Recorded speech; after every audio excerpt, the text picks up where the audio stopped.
चालू कर दे ना। नमस्कार। आज हे बघा, महाराष्ट्रामध्ये आरक्षणाचा मुद्दा चालू आहे आणि आरक्षण मुद्दा चालू असताना बंजारा समाजाचं अगदी स्पष्ट म्हणणं आहे की आम्हाला एसटी मधून 1% पण आरक्षण नको आहे।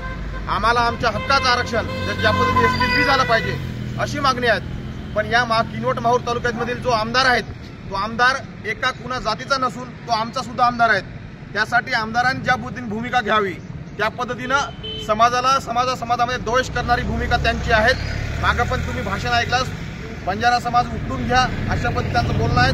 आज पण पाहिलेलं आहे, निराळ्यामध्ये बंजारा समाजाचे 2 तरुण युवक उपोषणाला बसलेले आहेत। आजचा त्यांचा 6वा दिवस आहे आणि त्यांचा प्रचार म्हणून आम्ही बंजारा समाजाच्या वतीनं हा उपोषणाचा या ठिकाणी बॅनर लावण्यात आलेला आहे। एक्झॅक्ट तुम्ही पहा भावांनो, या बॅनरचं अशा पद्धतीने दाबलेलं आहे। आज चोर अशोक चव्हाण जो आदर्श घोटाळ्यामध्ये सगळ्यात मोठा चोर आहे तो बीजेपीमध्ये जाऊन पवित्र झालेला आहे।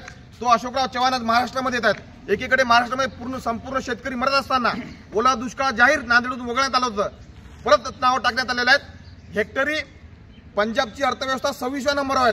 येथील शेतकऱ्यांना एकरी 50,000 रुपये अनुदान त्या सरकार देत आहेत। आपल्या महाराष्ट्रामध्ये डबल इंजिनचं सरकार असताना सुद्धा या शेतकऱ्यांना मारण्याचं काम येथील नालायक बीजेपी सरकार आणि आपला नालायक आमदार एक शब्द सुद्धा शेतकऱ्याच्या बाजूने बोलत नाहीत। अशा पद्धतीनं हा बॅनर पहा अगदी समोर लावले आहेत। तेव्हा मी हा बॅनर आता या ठिकाणी आम्ही उठून बाजूला ठेवत आहेत। आम्ही द्वेष पसरवत नाहीत, अतिशय चांगल्या प्रेमाने हा बॅनर आम्ही काढून बाजूला ठेवतोय।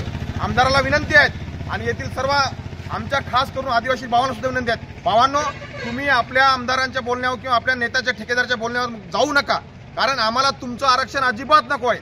बंजारा समाज हा आमचा तुम्हाला वाढून देणारा ताट वाढून देणार आहे। तुमच्या ताटातला आम्हाला एक घास सुद्धा नाहीत, तेव्हा आम्हाला आमच्या हक्काचं आरक्षण मिळावं ही आमची प्रामाणिक भूमिका आहे। तेव्हा हा बॅनर आम्ही या ठिकाणी काढतोय। गेल्या 5 दिवसाच्या नंतर आज 6वा दिवस सुरू आहे। आमचे 2 उपोषणकर्ते गेल्या 6 दिवसापासून उपोषणाला बसलेले आहेत एसटी आरक्षणाच्या संदर्भात, पण या आमदारांनी किंवा इथल्या प्रशासनाने आजपर्यंत दखल घेतली नाही आणि आज अशोकराव चव्हाण इथं येत असताना हा बॅनर आमच्या उपोषणकर्त्याच्या समोरासमोर लावल्या कारणाने हा बॅनर आम्ही इथून उठून फेकत आहोत। या लोकांना जाग यावं, यांना कळावं की इथं समाज मरतोय, जीवाची पर्वा न करता गेल्या 6 दिवसापासून इथं बसलेले असताना या लोकांनी आमच्या उपोषणकर्त्याच्या समोरासमोर बॅनर लावलाय। म्हणून आम्ही यांना काढण्यासाठी इथं आलोत आणि आज यांना काढत आहोत। गाडी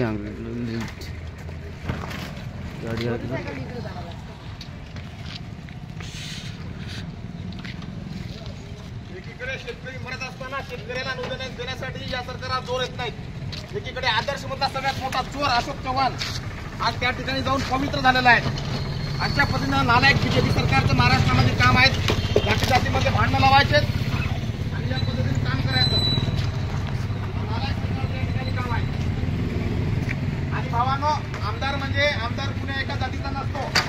आमदार हा किनवट माहूर तालुक्यातील सर्व समाजाचा नेता आहे। त्यासाठी आमदारांनी सुद्धा भान ठेवावी की मी कुणा ठीक आहे, तुम्हाला तुमच्या जातीचा गर्व असू द्या, बिलकुल असायलाच पाहिजे, पण इतर जातीचे सुद्धा तुम्ही या मतदारसंघाचे आमदार आहेत, तेव्हा आपण सुद्धा जाण ठेवावी ही सुद्धा तुम्हाला विनंती या ठिकाणी करतोय।